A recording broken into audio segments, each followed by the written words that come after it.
and welcome to the Aussie Football Passport, your one-stop pod for updates on your favourite Aussie men and women footballers who are playing their club careers abroad. I'm your host Alex, and this week's episode brings you the first update from the Women's Asian Cup, including the Matildas' first game of the tournament. Then there is the usual wrap of goals in the right net and wrong net, unfortunately for one of our men, assists, clean sheets, saves, and unfortunately some more injury news to bring to you. Let's wait no further and get straight into the headlines.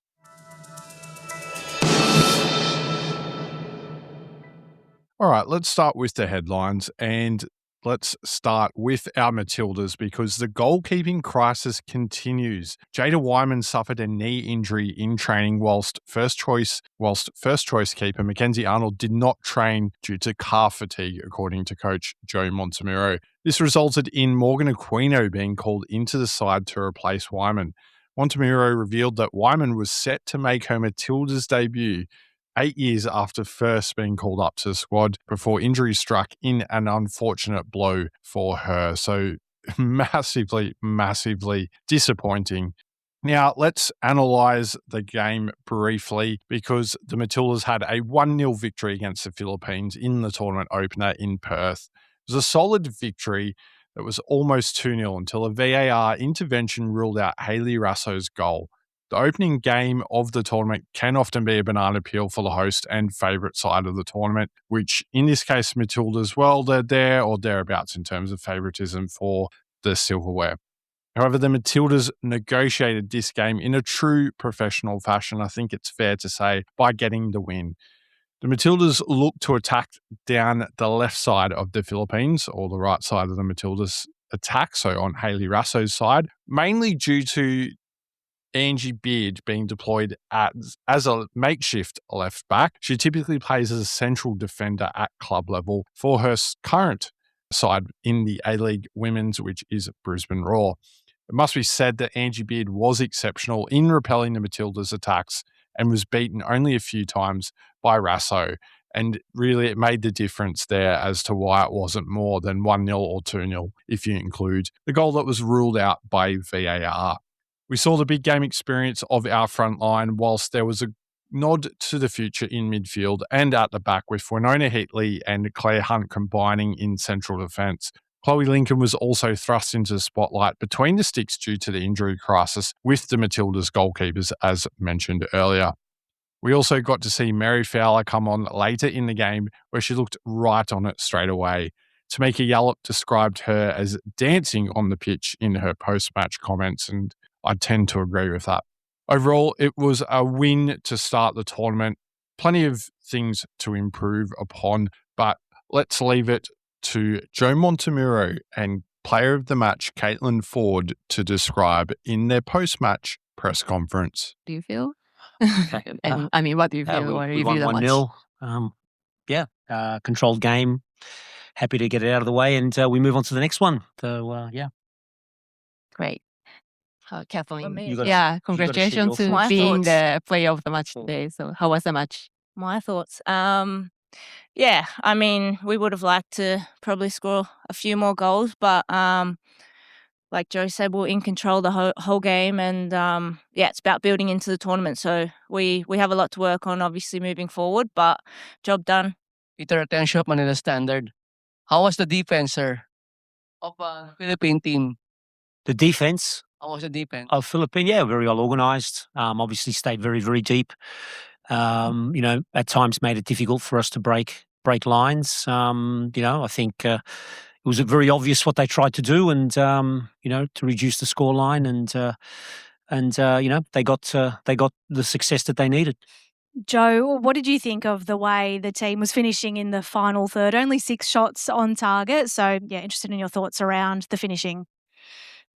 Yeah, it's the big conundrum in football, isn't it? We all talk about final third, we all talk about finishing and so on, and a lot of it's instinctive, a lot of it's being a lot smarter in the moment, a lot of it's just having that bit of coldness in front of the box. Can we be better? Yeah, absolutely. But we're getting there. We're getting in and around the areas, and as I said, the more we grow into the tournament, the more we control these moments, the more we'll benefit for it. But again, we control the situation. That was the most important thing. Okay, thank you.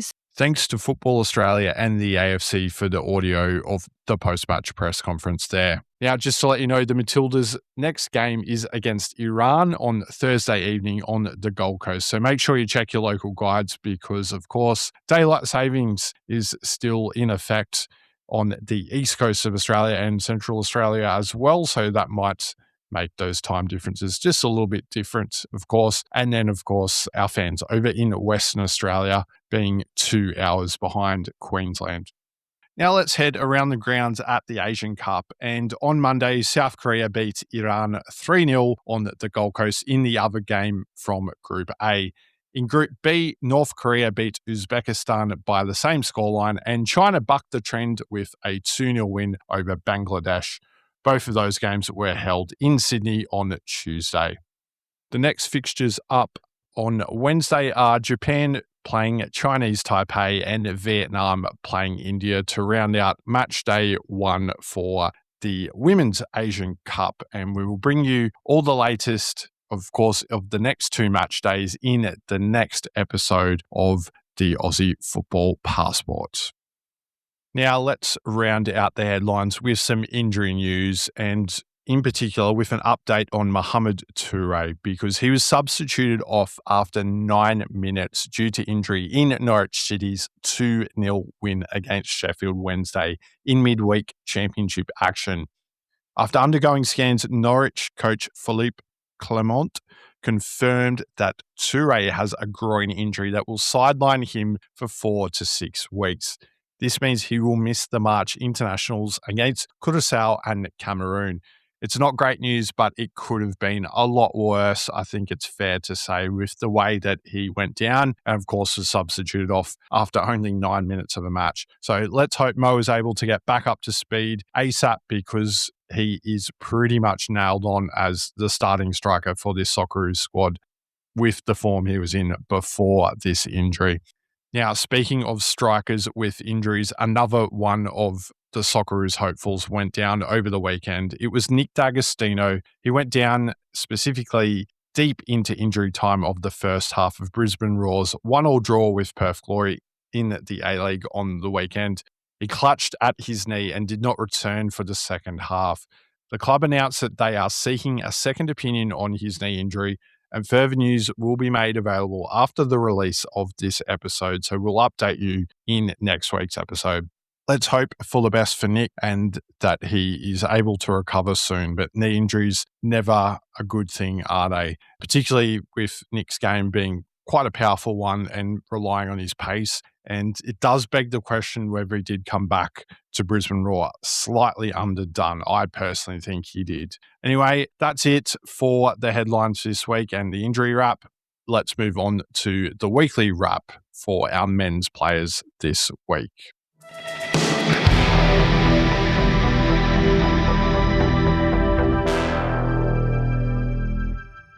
Weekly wrap time, and as I made mention at the end of the headlines there, of course, our ladies are currently on international duty with club football to return next week for the ones that didn't make the Matilda squad, and I will, of course, bring details of those ladies playing abroad that didn't make the Matilda squad in next week's episode, alongside the Women's Asian Cup wrap, of course.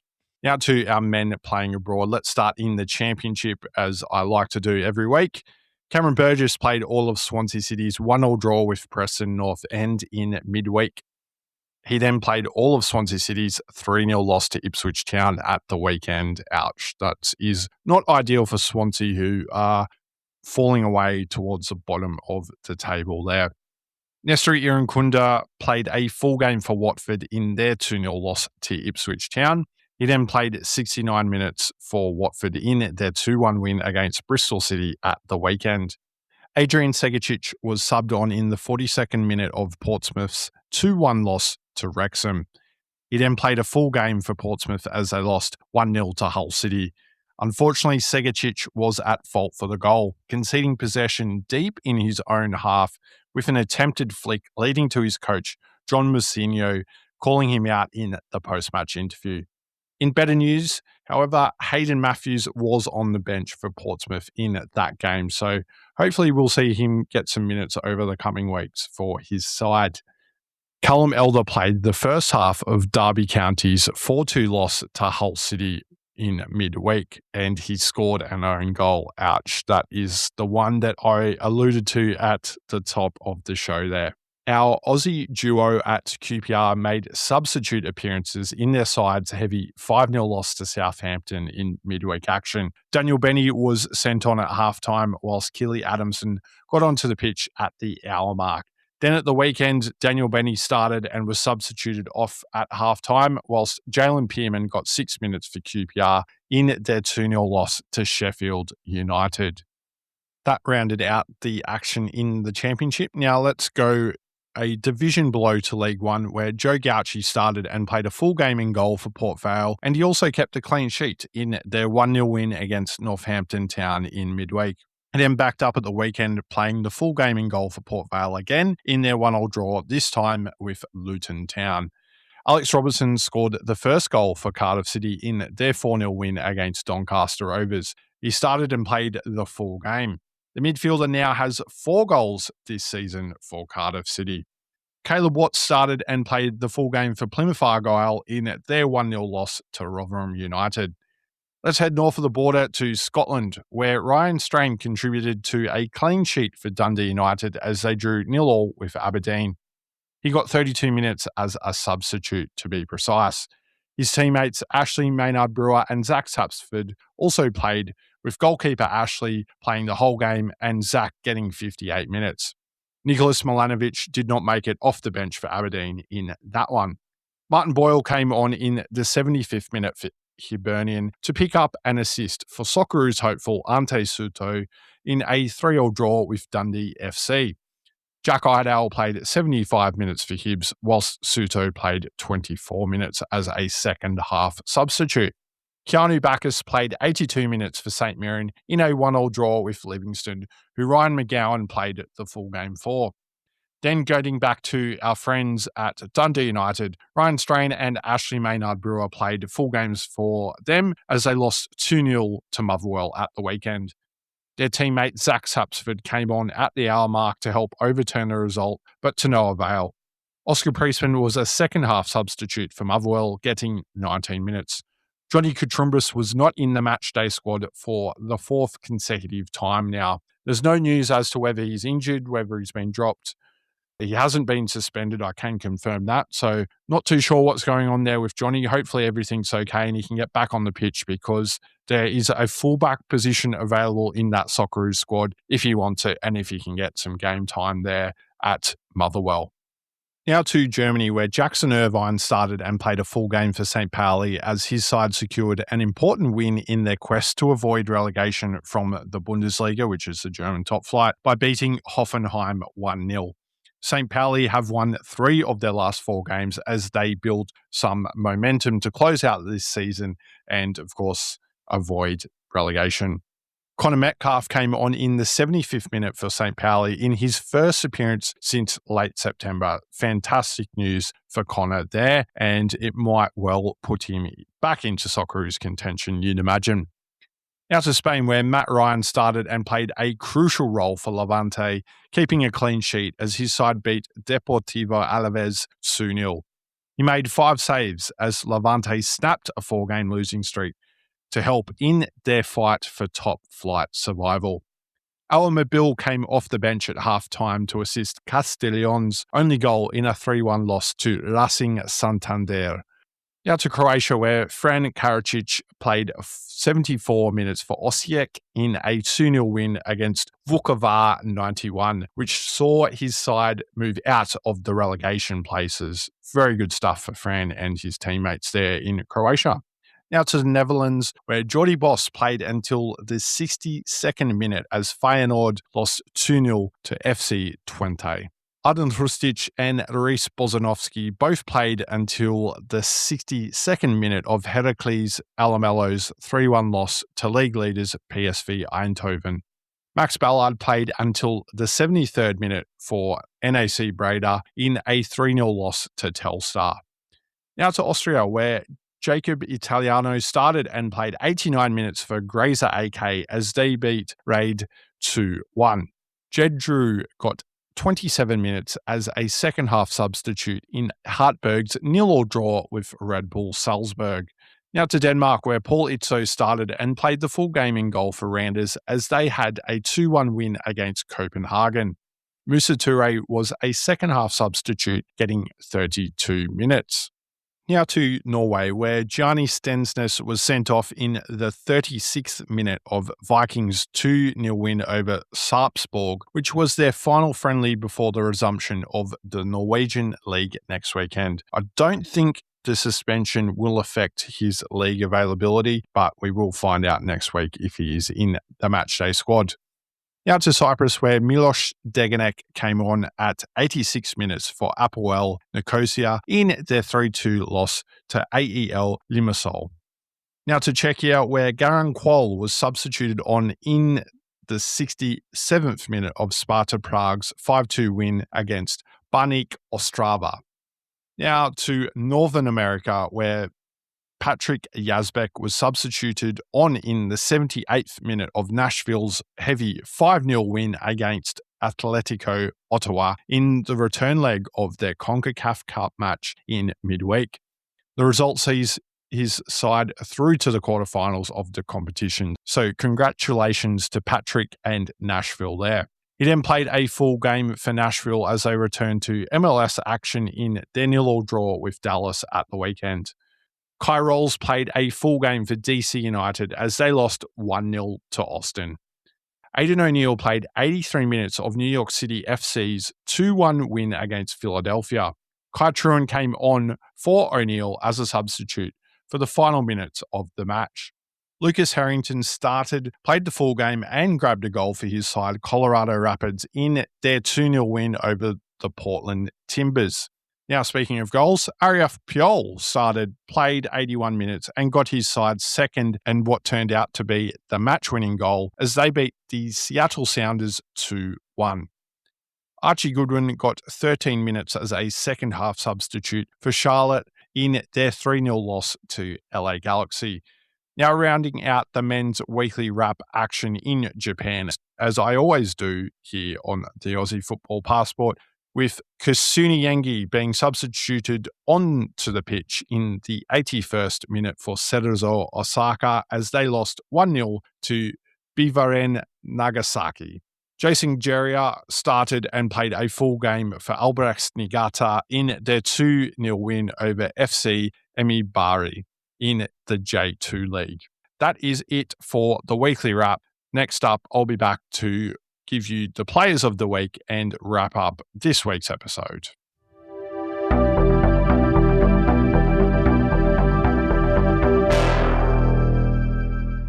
All right, players of the week. And let's start with our women's player of the week. And although Caitlin Foord got the official player of the match for the Matildas opener against the Philippines, my player of the week is Sam Kerr.